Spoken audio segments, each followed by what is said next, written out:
വായ്നാറ്റത്തിൻ്റെ video കണ്ടിട്ട് patient വന്നിരുന്നു. അപ്പോൾ ആ സമയത്ത് പേഷ്യൻ്റ് പറഞ്ഞൊരു കാര്യമുണ്ട്.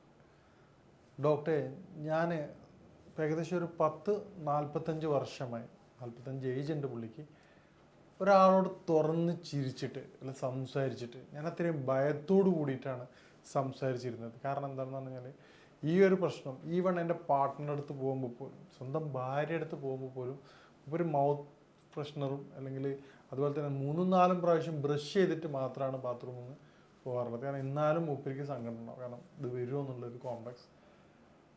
കാരണം അത് അത്രയും പ്രയാസപ്പെടുത്തുന്നല്ല, സോഷ്യൽ ലൈഫിന് വളരെയധികം ബാധിക്കുന്ന. ഒരാൾ പറഞ്ഞു ഞാൻ ടീച്ചറാണ് സാറേ, വേറെ പേഷ്യൻ്റ് പറഞ്ഞു ഞാൻ ടീച്ചറാണ് സാറേ, എനിക്കിത് ഭയങ്കരമായിട്ട് ബുദ്ധിമുട്ടാണ്. ചില സമയത്ത് ഈ അലർജി എന്ന് പറഞ്ഞുകൊണ്ട് മാസ്ക് ഇട്ടുകൊണ്ടാണ് സംസാരിക്കാറുള്ളത്. കാരണം എന്താണ്, ഞാൻ ഈ ആൾക്കാരായിട്ട് സംസാരിക്കുമ്പോൾ, മീറ്റിംഗ് സംസാരിക്കുമ്പോൾ, ഒരു ക്രൗഡായിട്ട് സംസാരിക്കുമ്പോൾ ഇപ്പോൾ പേടിയാണ് എൻ്റെ ശ്വാസത്തിലൂടെ സ്മെല്ല് പുറത്ത് വരുന്നുണ്ടോ എന്നുള്ള. കാരണം അത് അനുഭവപ്പെടുന്നുണ്ടെന്നുള്ള തൊട്ടടുത്തുള്ള ഫ്രണ്ട് സർക്കിൾ ആൾക്കാർ പറഞ്ഞിട്ടുണ്ട്. പക്ഷേ എന്നെ അത്ര റെസ്പെക്റ്റ് ചെയ്യുന്ന ആൾക്കാരടുത്ത് വരുമ്പോൾ എനിക്കത് ഭയങ്കര പ്രശ്നമാണ്. അതുകൊണ്ട് ഞാനിപ്പോൾ പതിയെ പരിപാടികളിൽ നിന്നൊക്കെ മാറാറാണ് ഡോക്ടർ എന്നാണ്. അപ്പോൾ ഈ ഒരു ഇൻസിഡൻസ്, അത് ഈ 2 കാര്യങ്ങളുടെ പ്രധാനപ്പെട്ട കാരണം കഫത്തിൻ്റെ ബുദ്ധിമുട്ടാണ്. അപ്പം നമ്മൾ അറിയാതെ തന്നെ കഫം എന്നുള്ളത് വർധന ശരീരത്തിൽ വളരെയധികം കോംപ്ലിക്കേറ്റഡ് ഉണ്ടാക്കുന്ന സാധനമാണ്. കഫത്തിൻ്റെ പ്രകൃതി അനുസരിച്ച് ഏറ്റവും സിമ്പിളായിട്ടാണ്. ഇത് മാത്രമല്ല, ഇതുപോലെ തന്നെ വേറൊരു കോംപ്ലിക്കേറ്റഡ് സാധനം എന്താണ്, അലർജിക് ആസ്തമ എന്നുള്ളത്, തുമ്മൽ എന്നുള്ളത്. കാരണം നമ്മളിപ്പം അലർജിക് ആസ്തമ എന്നുള്ളത് ഒരു വ്യക്തി മാത്രം അനുഭവിച്ചാൽ മതി, ശ്വാസം കഴിക്കാനുള്ള ബുദ്ധിമുട്ടും പിന്നീട് അത് കൂടുതൽ കോംപ്ലിക്കേഷനിലേക്ക് പോകുക എന്നുള്ളതാണ് അലർജിക് ആസ്തമ എന്ന് പറയുന്നത്.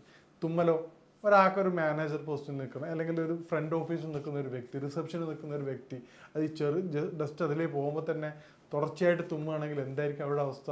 റണ്ണിങ് നോസ്, മൂക്കിങ്ങനെ വലിച്ചുകൊണ്ടിരിക്കുക. അവർക്ക് ആ ഒരു പ്രൊഫഷണൽ ഫിറ്റാണോ? ഒരു ടീച്ചർ, ഒരു ബസ് ഡ്രൈവർ, അല്ലെങ്കിൽ ഒരു ജ്യൂസ് ഷോപ്പിൽ നിൽക്കുന്ന ഹോട്ടലിൽ സ്റ്റാഫ്, നമ്മൾ അവിടെ നിന്ന് ഭക്ഷണം കഴിക്കുമോ? പക്ഷേ ജ്യൂസ് കഴിക്കുന്ന സമയത്ത് ഇങ്ങനെ തുമ്മിക്കൊണ്ടിരിക്കുകയാണ്, അല്ലെങ്കിൽ റണ്ണിങ് മൂക്കിങ്ങനെ വലിച്ചുകൊണ്ടിരിക്കുകയാണ്, ആ സർവ് ചെയ്യുന്ന ഫുഡ് നമ്മൾ കഴിക്കുമോ? അപ്പം നമ്മൾ അറിയാത്ത രൂപത്തിൽ അത് ഹൈ കോംപ്ലിക്കേറ്റഡ് ആയിട്ട് എഫക്റ്റ് ചെയ്യുന്ന ഒരുപാട് പേഷ്യൻസ് ഉണ്ട്, അല്ലെങ്കിൽ ഒരുപാട് വ്യക്തികളുണ്ട്. അപ്പോൾ ഇത് തുടർച്ചയായിട്ട് ഈ കേസുകൾ കണ്ടപ്പോഴാണ് എനിക്കും ഇത്രത്തോളം ഡെപ്ത് ഉണ്ടെന്നുള്ളത് സത്യത്തിൽ ഞാനും മനസ്സിലാക്കിയത്. പേഷ്യൻസിൻ്റെ ബുദ്ധിമുട്ട് അറിയുന്നുണ്ട്, അവർ പറയുമ്പോൾ അറിയാമെന്നല്ലാതെ അതിൻ്റെ വ്യത്യസ്തമായ മേഖലകൾ അല്ലെ അവർ ഓരോരുത്തരും ഫേസ് ചെയ്യുന്ന കാര്യങ്ങൾ ഞാനും അത് ആലോചിച്ചപ്പോൾ സർക്കിൾ വലുതാക്കിയപ്പോഴാണ് ഇത് എത്രത്തോളം ഗുരുതരമുണ്ടെന്ന് എനിക്ക് മനസ്സിലായത്.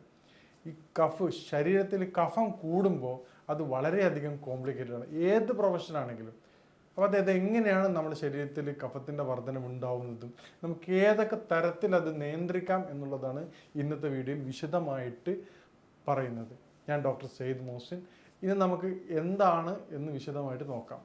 ശരീരത്തിൽ കഫത്തിൻ്റെ പ്രത്യേകത പറയുകയാണെങ്കിൽ മറ്റുള്ള അസുഖങ്ങൾ പോലെയല്ല. കഫം ശരീരത്തിൽ വർദ്ധിക്കുന്ന ഏറ്റവും പ്രധാനപ്പെട്ട കാരണം ഓരോരുത്തരും ബോഡിയുടെയും വ്യത്യസ്തമായിട്ടുള്ള പ്രകൃതത്തിനനുസരിച്ചാണ്. ഉദാഹരണത്തിന് ചില വ്യക്തികൾക്ക് എന്തായാലും, ചില കുട്ടികൾ ഇപ്പോൾ കമ്പയർ ചെയ്യുമ്പോൾ ചില പേഷ്യൻസിനോട് പറയാറുണ്ട്, ചില പാരൻസ് വളരെ കൂടുതലായിട്ട് പേടിയുള്ള പാരൻസ് ആയിരിക്കും, ഓവർ കെയറിങ് ആയിരിക്കും. അതായത് എൻ്റെ മകനൊന്നും വരരുത്, ഓവറായിട്ട് കെയർ ചെയ്യും. കാരണം എന്താ, സ്കൂളിൽ പോകുന്ന സമയത്ത് ഗേറ്റ് വരെ എത്തും, അവിടെ തിരിച്ചു വരുമ്പോൾ വീട്ടിൽ നിന്ന് പുറത്ത് വിടില്ല. അപ്പോൾ അതൊരു ഏജ് വരെ, അപ് ടു ഒരു 3 to 4 ഏജ് വരെ കുട്ടിയും കംഫർട്ടാണ് അതിൽ. കാരണം എന്താ, പ്രയാസമൊന്നുമില്ല, അമ്മ അത്രയും കെയർ ചെയ്യുന്നുണ്ട്. പക്ഷെ അത് പുറത്ത് സൈക്ലിങ്ങിനാണെങ്കിലും എന്തിനു പോലും പുറത്ത് വിടാത്തൊരവസ്ഥ. കുട്ടിയുടെ ഏജ് മാറി 7 to 8 ആകുമ്പോൾ കുട്ടി അവിടെ വീട്ടിലിരിക്കുമോ? കുട്ടിയും അമ്മയും തമ്മിൽ ഏത് നിമിഷവും പ്രശ്നമായിരിക്കും. കാരണം എന്താ, അവൻ്റെ ആ ഒരു ഏജ് മാറി, അവന് പുറത്തുള്ള സറൗണ്ടിങ്സ് ആയിട്ട് ഇൻവോൾവ് ചെയ്യേണ്ട സമയമായി. ആ സമയത്ത് വീട്ടിനുള്ളിൽ ചർച്ച എന്താ അവസ്ഥ? അതേസമയത്ത് അമ്മ എന്താണ് ആഗ്രഹിക്കുന്നത്?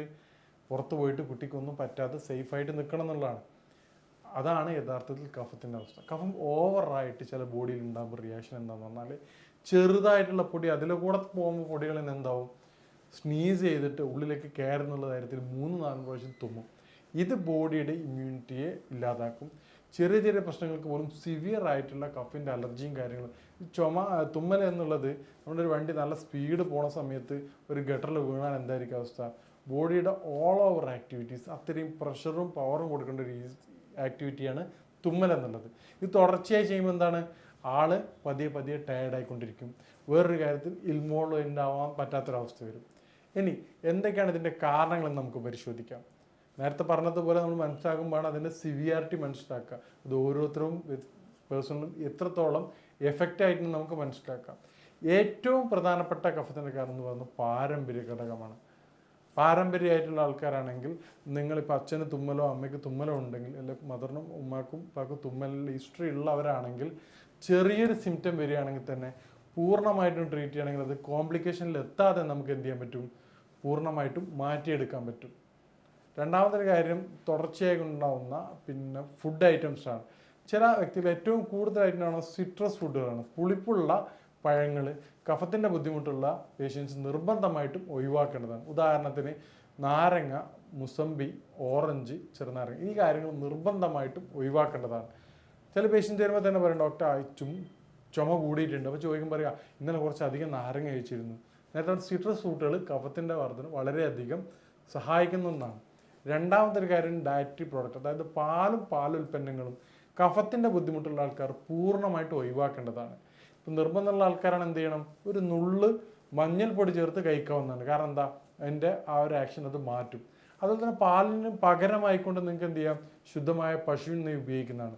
നമ്മൾ കഫത്തിലുള്ള ആൾക്കാർ, കഫത്തിൻ്റെ ബുദ്ധിമുട്ടുള്ള ആൾക്കാർക്ക് പറഞ്ഞൊരു കാര്യമാണ് എന്ത് ചെയ്യുക, മോർണിംഗ് ശുദ്ധമായ ഒരു പശുവിൻ നെയ്യിൽ പറ്റുകയാണെങ്കിൽ ഒരു നുള്ള് വീട്ടിൽ നിന്ന് തന്നെ പ്രിപ്പയർ ചെയ്ത മഞ്ഞൾപ്പൊടി ഉപയോഗിച്ച് കഴിഞ്ഞാൽ കഫത്തിൻ്റെ പ്രൊഡക്ഷൻ കുറയാറുണ്ട്. ഇനി അടുത്ത പ്രധാനപ്പെട്ട ഒരു വില്ലൻ എന്താണ്, നമ്മുടെ ഉറക്കമാണ്. ഡേ ടൈം കിടന്ന് ഉറങ്ങുന്നൊരു പ്രശ്നം കഫത്തിനുള്ള ആൾക്കാരിൽ, ചില ആൾക്കാരിൽ കണ്ടുവരുന്നതാണ്. അത് ഡേ ടൈമിൽ, അതായത് 7 മണിക്ക് ശേഷവും ഉറങ്ങുകയാണെങ്കിൽ ബോഡിയിൽ കൂടുതലായിട്ട് കഫിൻ്റെ പ്രൊഡക്ഷൻ ഉണ്ടാവും. അതിന് പകരം നിങ്ങൾക്ക് ഉച്ചയ്ക്ക് 2 മണി 3 മണിൻ്റെ ഉള്ളിൽ ഒരു ഹാഫ് ആൻ അവർ ബ്രേക്ക് എടുക്കുന്നതിന് കുഴപ്പമില്ല. അതുപോലെ വളരെ വൈകിക്കൊണ്ട് ഉറങ്ങുന്നൊരവസ്ഥ, ഒരു 11-12 മണിക്ക് ശേഷം ഉറങ്ങുന്ന ആൾക്കാരിലും കഫത്തിൻ്റെ ബുദ്ധിമുട്ട് കൂടുതൽ. ഇപ്പോൾ എമർജൻസി ആയിട്ട് നമ്മൾ നിൽക്കേണ്ട ഒരു ഘട്ടം വരികയാണെങ്കിൽ, പ്രോഗ്രാംസോ അല്ലെങ്കിൽ മീറ്റിങ്ങോ കോൺഫറൻസോ അല്ലെങ്കിൽ എക്സാമിനോട് പ്രിപ്പയർ ചെയ്യുകയാണെങ്കിൽ, കഫത്തിൻ്റെ ബുദ്ധിമുട്ടുള്ള വ്യക്തികളാണെങ്കിൽ നിങ്ങൾ നിർബന്ധമായിട്ടും ചുക്ക് കാപ്പി കുടിക്കേണ്ടതാണ്. ചുക്കിനൊരു ആക്ഷൻ ഉണ്ട്. ഓവറായിട്ട് നമ്മൾ പണ്ടത്തെ കാര്യങ്ങളൊന്ന് കമ്പയർ ചെയ്താൽ തന്നെ, ഒന്ന് കണക്ട് ചെയ്താൽ തന്നെ നമുക്ക് അതിൻ്റെ സൊല്യൂഷൻ അവിടെ കാണാൻ പറ്റും. പണ്ട് യാത്രയൊക്കെ ചെയ്യുമ്പോൾ എന്ത് ചെയ്യുക, ചുക്ക് കാപ്പി കുടിക്കും. രാത്രി ഉറക്കമായിട്ടുള്ള ബുദ്ധിമുട്ടും കാര്യങ്ങളും എന്ത് ചെയ്യും, ചുക്ക് കാപ്പിയിലൂടെ ഇല്ലാതാവും. കാരണം എന്താ, ചുക്ക് കഫത്തിൻ്റെ ഓവർ പ്രൊഡക്ഷനെ പെട്ടെന്ന് തന്നെ ബോഡിയിൽ നിന്ന് റിമൂവ് ചെയ്യും. അത് വീണ്ടും മാറി ചുമയോ മറ്റു കാര്യങ്ങളിലേക്ക് പോവാതിരിക്കുക. പിറ്റേ ദിവസം തന്നെ എന്ത് ചെയ്യും, ഓവറായിട്ടുള്ള കഫിൻ്റെ പ്രൊഡക്ഷൻ പെട്ടെന്ന് തന്നെ റിമൂവ് ചെയ്യുന്നതോടെ നമുക്ക് കോംപ്ലിക്കേഷൻസ് ഇല്ലാതിരിക്കും. ഇതേ രൂപത്തിൽ തന്നെ നമുക്ക് രാത്രിയത്തെ പഠനം കാര്യങ്ങളും വൈകിട്ടുള്ള പരിപാടി ഒഴിവാക്കൽ വളരെ നിർബന്ധമാണ്.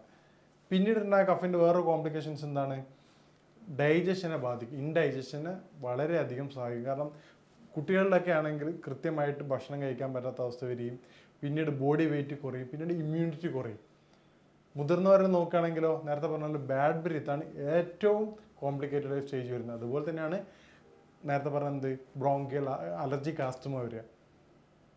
അപ്പോൾ ഈ പറഞ്ഞ കാര്യങ്ങൾ ശ്രദ്ധിക്കുകയാണെങ്കിൽ, രാവിലെ 11 മണിക്ക് ശേഷമുള്ള കുളി ഒഴിവാക്കുകയാണെങ്കിൽ ഈ പറഞ്ഞ കോംപ്ലിക്കേഷനും ബുദ്ധിമുട്ടും നമുക്ക് ഒരു പരിധി വരെ കഫിൻ്റെ പ്രൊഡക്ഷൻ ഇല്ലാതാക്കാൻ സഹായിക്കുന്നതാണ്. ഇനി കഫത്തിൻ്റെ ബുദ്ധിമുട്ട് മാറാൻ വേണ്ടി നമുക്ക് വീട്ടിൽ തന്നെ ചെയ്യാൻ പറ്റുന്ന കാര്യങ്ങൾ, ചെറുതായി തുടർച്ചയായി കൊണ്ടുള്ള ബുദ്ധിമുട്ട്, നേരത്തെ പറഞ്ഞതുപോലെ സിവിയർ അല്ലാത്ത കേസുകൾക്കൊക്കെ നിങ്ങൾക്ക് പരീക്ഷിക്കുകയാണെങ്കിൽ നല്ല മാറ്റം നിങ്ങൾക്ക് തന്നെ അത് കൃത്യമായിട്ട് മനസ്സിലാവും. അതിൽ ഏറ്റവും ഇമ്പോർട്ടൻ്റ് എന്താണ്, ത്രിഫല പൗഡർ. നമ്മൾ ആയുർവേദ ഷോപ്പിൽ അന്വേഷിച്ച് കിട്ടും. ത്രിഫല പൗഡർ ഒരു 1/4 ടീസ്പൂണും അതോടൊപ്പം തന്നെ ചുക്കും ഇരട്ടി മധുരവും, ഈ 3 സാധനങ്ങളും നിങ്ങളൊരു 1/4 ടീസ്പൂൺ, അത് അഡൽട്ടിനുള്ള, അതായത് മുതിർന്നവർക്കുള്ള ഇതാണ് ഞാൻ പറഞ്ഞത്. കുട്ടികളിലേക്ക് വരികയാണെങ്കിൽ 1/4 ടീസ്പൂൺ 3 നേരം ഒരു ദിവസം വിഭജിച്ചുകൊണ്ട് കൊടുക്കേണ്ടതാണ് 1 ടീസ്പൂൺ തേനിൽ. നല്ല എഫക്റ്റ് നിങ്ങൾക്ക് തന്നെ കൃത്യമായിട്ട് മനസ്സിലാക്കും. ഇതോടൊപ്പം ഇൻഡൈജഷൻ്റെ ബുദ്ധിമുട്ടും കൂടി ഇത് കാണുകയാണെങ്കിൽ, മുതിർന്നവരാണെങ്കിൽ അവർ 3 അത്തിപ്പഴം ഇതോടൊപ്പം തന്നെ കഴിക്കേണ്ടതാണ്. ഈ രൂപത്തിൽ നമ്മൾ കഫത്തിൻ്റെ ട്രീറ്റ് ചെയ്യുകയാണെങ്കിൽ വളരെ എളുപ്പം തന്നെ തുടർച്ചയായി കൊണ്ട് തന്നെ നമുക്ക് വരുന്ന കഫ, ചില മെഡിസിൻസ് ഉണ്ട്. ഉദാഹരണത്തിന് പിന്നെ നമുക്ക് കഫിൻ്റെ ഏറ്റവും വലിയ പ്രശ്നം ഉണ്ടാകും സ്നീസിങ്, തുമ്മലാണ്. അതുപോലെ കണ്ണ് ചൊറിച്ചൽ, നല്ല തൊണ്ടയ്ക്ക് ഉണ്ടാകുന്ന ഒരു ഡിസ്കംഫേർട്ട്, ഇതാണ് സോർ ത്രോട്ട് എന്ന് പറയും. പിന്നെ ഡ്രൈ കഫ്, ഇത് നമുക്ക് ചെറിയൊരു എക്സ്റ്റേണൽ ആപ്ലിക്കേഷൻ ഉണ്ട്. ഒരു ഓയിൽ അപ്ലൈ ചെയ്യുന്നതോടുകൂടി തന്നെ നമുക്ക് ചില മെഡിസിൻസ് ഇൻറ്റേർണൽ അല്ലാതെ തന്നെ അപ്ലൈ ചെയ്ത് കഴിഞ്ഞാൽ തന്നെ നല്ല മാറ്റങ്ങൾ കാണാറുണ്ട്. ചില കേസുകളിലാണെങ്കിൽ നേരത്തെ പറഞ്ഞതുപോലെ കോംപ്ലിക്കേറ്റഡ് ആയിട്ടുള്ള കുറച്ച് പഴകിയിട്ടുള്ള കേസുകളാണെങ്കിൽ നമുക്ക് എന്ത് ചെയ്യേണ്ടി വരും, കുറച്ചൊരു 3-4 മാസം മെഡിസിൻ കഴിക്കേണ്ടി വരും. പക്ഷേ ആ മെഡിസിൻ കഴിച്ചു കഴിഞ്ഞാൽ നമുക്കത് പൂർണ്ണമായിട്ട് മാറ്റിയെടുക്കാൻ പറ്റും. പക്ഷേ അത് പൂർണ്ണമായിട്ട് മാറ്റിയെടുത്ത് കഴിഞ്ഞാൽ നേരത്തെ പറഞ്ഞതുപോലെ എന്ത് ചെയ്യാൻ പറ്റും, നിങ്ങൾ ആ ഒരു കോസ് അല്ലെ കാരണം ജീവിതത്തിൽ ഇല്ലാതിരിക്കാൻ നോക്കണം. പക്ഷെ ഐസ്ക്രീമും ചൂടുള്ള തണുത്ത ഭക്ഷണങ്ങളും കഴിക്കാൻ പറ്റുന്ന കേസുകളുണ്ട് യാതൊരു. പക്ഷേ അതോടൊപ്പം തന്നെ ഞാൻ എപ്പോഴും പറഞ്ഞ കാര്യമാണ്, തണുത്ത സാധനങ്ങൾ കഴിക്കുമ്പോൾ തൊട്ട ഉടനെ തന്നെ ഒരു ചൂടുള്ള വെള്ളം അല്ലെങ്കിൽ എന്തെങ്കിലും സിംറ്റംസ് കാണിക്കുകയാണെങ്കിൽ ഉടനെ തന്നെ ഉപ്പുവെള്ളം കൊണ്ട് കവിൾ കൊള്ളിക്കഴിഞ്ഞാൽ നിങ്ങൾക്ക് അവിടെ എന്ത് ചെയ്യാൻ പറ്റും, ഇൻഫ്ലമേഷൻ വരാതെ നമുക്കത് നിർത്താൻ പറ്റും. കോംപ്ലിക്കേറ്റഡിൽ പോയി കഴിഞ്ഞാൽ കഫപ്രകൃതമുള്ള ആൾക്കാർക്ക് എന്താണ്, അത് മാറിക്കിട്ടാൻ വളരെ ബുദ്ധിമുട്ടായിരിക്കും. അപ്പോൾ പാരൻസ് എപ്പോഴും ശ്രദ്ധിക്കേണ്ട, പാരൻസ് പോലെ തന്നെ മുതിർന്ന കഫത്തിൻ്റെ ബുദ്ധിമുട്ടുള്ള ആൾക്കാർ സ്റ്റാർട്ടിങ് സിംറ്റം വന്നാൽ ഒരു മടിയും കൂടാതെ നിങ്ങൾ ട്രീറ്റ് ചെയ്യുകയാണെങ്കിൽ വളരെ എളുപ്പം നമുക്ക് എന്ത് ചെയ്യാൻ പറ്റും, കഫിൻ്റെ ബുദ്ധിമുട്ട് മാറ്റിയെടുക്കാൻ പറ്റും.